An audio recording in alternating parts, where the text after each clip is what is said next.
ഉണക്കാനിട്ടിരുന്ന rubber ഷീറ്റുകൾ മോഷ്ടിച്ച പ്രതി അറസ്റ്റിൽ. ചടയമംഗലം എലിക്കുന്നാമുകൾ സ്വദേശി മുഹമ്മദ് റാസിയാണ് അറസ്റ്റിലായത്. 3 വർഷം മുമ്പ് വയോധികയുടെ മാല മോഷ്ടിച്ച കേസിലെ പ്രതിയാണ് ഇയാൾ. നിലമേൽ സ്വദേശിയുടെ വീട്ടിൽ ഉണക്കാനിട്ടിരുന്ന റബ്ബർ ഷീറ്റാണ് മോഷണം പോയത്. നിലമേൽ തലവിള വീട്ടിൽ ജാഫറിന്റെ വീട്ടിൽ ഉണക്കാനായിട്ടിരുന്ന റബ്ബർ ഷീറ്റുകളാണ് മോഷണം പോയത്. കഴിഞ്ഞ ദിവസം രാത്രിയിലായിരുന്നു സംഭവം. കേസിൽ എലിക്കുന്നാമുകൾ സ്വദേശിയായ 59-കാരൻ മുഹമ്മദ് റാസിയാണ് പിടിയിലായത്.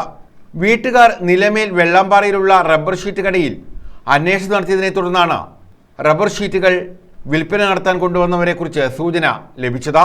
തുടർന്നാണ് ചടയമംഗലം പോലീസിൽ വിവരം അറിയിച്ചത്. CI സുനീഷ്, SI മോനിഷ് എന്നിവരുടെ നേതൃത്വത്തിലുള്ള പോലീസ് സംഘമാണ് ഇയാളെ അറസ്റ്റ് ചെയ്തത്. തുടർന്ന് ചോദ്യം ചെയ്യലിൽ ഇയാൾ കുറ്റം സമ്മതിക്കുകയായിരുന്നു.